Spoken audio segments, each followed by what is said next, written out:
Hello and welcome. My name is Mark, this is Riffle Shuffle and Roll, and today you're here to learn how to play a little game called Panjandrum.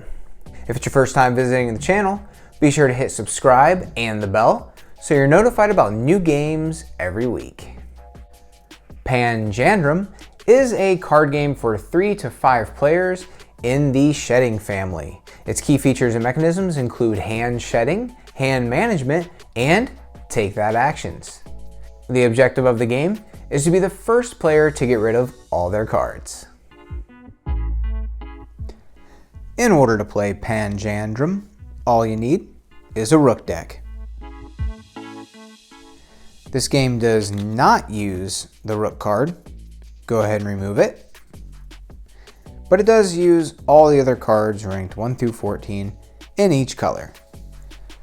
Go ahead and shuffle the deck and deal out the entire deck of cards. It is okay if some players have more cards than others. The cards should be placed in a neat stack in front of the player. The players should not look at their cards. They should simply stack them as they are dealt. Player left of the dealer goes first.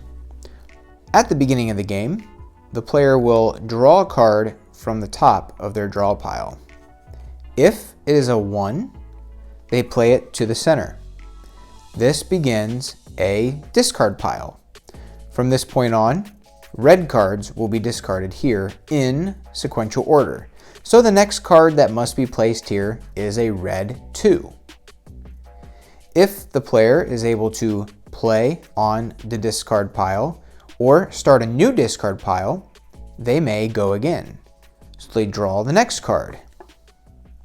This black 7 cannot be played, so it begins what's called their delay pile. When a player must add a card to their delay pile, that ends their turn. Now, George Parker referred to these discard piles as building piles because you are building them up in ascending order. Now that player 1 has ended their turn, play passes left. The player does the same. They draw their top card. If it can be played, it is added to one of the building piles. Or they can start a new building pile. If it cannot be played, it is placed down on their delay pile and play passes. Now, once delay piles have been formed, players at the table have another option. So here, player 4 is about to take their turn, and they have a 5. Now, first, a player must ask themselves, can the card be played on a building pile? If yes, it goes there. If no, the player asks themselves, can the card be played on an opponent's delay pile? When a card is played to the delay pile, it can go up or down in sequential order, and color does not matter. So player 4 has a 5. It can be played on their opponent's 4. So they play that card there. Since they played a card to a different pile, they get to go again. So they draw their next card. The 12 can be played on the 13. And they go again. This 8 is played on the 7. And this 4 can be played on the 5. 7 on the 8. And finally, they have a card that cannot be played. So they begin their own delay pile and play passes. Here we're back to player 1. They draw their top card, and it's another 1. So they're going to go ahead and start another building pile. They played a card to a different pile, so they get to go again. This 5 can be played on the 4, and they get to go again. This 2 cannot be played on a building pile, and it cannot be played on an opponent's delay pile, so they must play it to their own delay pile. Remember, Playing a card to your delay pile ends your turn. Player 2 takes their turn, and they draw a red 2. That can be played on this building pile. They draw again, and it's a black 13.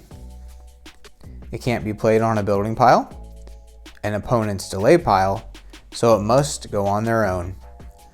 All right, we fast forward here a little bit. Player 1 draws. They draw a red 6, and they can't play it on any pile, so they have to add it to their delay pile.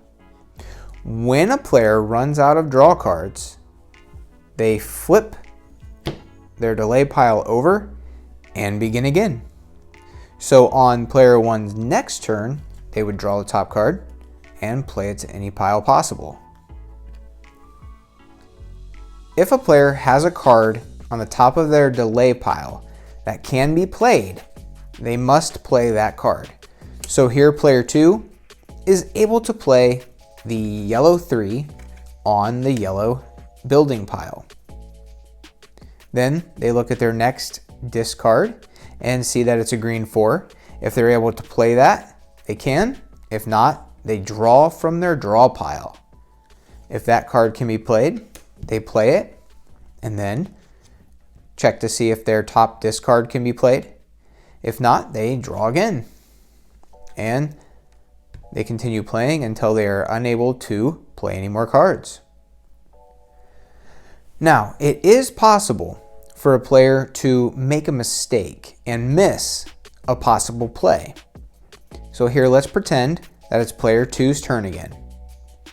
They have an 11 here on the top of their delay pile. Well, they miss that they could play it on this 12. So they go ahead and draw to play. Now that's a mistake. If at any time a player makes a mistake and misses a possible move and somebody sees it, they can call Panjandrum.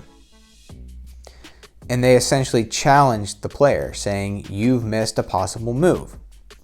Now, if a player called Panjandrum because they could have played the 11 on the 12, this player must accept 2 cards from the player who called it. So let's say the player here at the bottom called Panjandrum. So this player gives them 2 cards, 1, 2, and those cards are immediately added to the bottom of this player's draw pile. They do not get to take a turn. Not only do they get 2 cards from the player who called it, but everybody else at the table gives them 1 card from their draw pile. And those go to the bottom of the player's draw pile. Now, if the player that calls Panjandrum was wrong, they are given 2 cards by the player they challenged, and they are given a single card from everybody else at the table. So if you call Panjandrum, you better be darn sure that you're correct. Once a player plays their final card, they win the game. That card can either be played onto one of the building piles or onto an opponent's delay pile. And that's how to play Panjandrum. A pretty simple but fun hand shedding game. I believe it is more fun with more people. So if you can get a group together closer to 5 than to 3, you might enjoy it a little bit more. Well, we are bringing Rook Month to a close. Now I know we are getting into May, but I have one more video to share that will be posted tomorrow. And after that, the Rook playlist will be complete. So I will link to that playlist here in the description down below. And there might even be a little box to click at the end of the video. Be sure to check that out for a bunch of different games to play with a Rook deck. As always, there is an assortment of links down in the description leading you to my Reddit page, my Board Game Geek page, and a Discord channel that I like to hang out on. Lots of good people there wanting to play cards online. and also a link to GameRules.com, where you will find write-ups for this game and many, many more. Well, that's it for now. Until next time, keep on playing.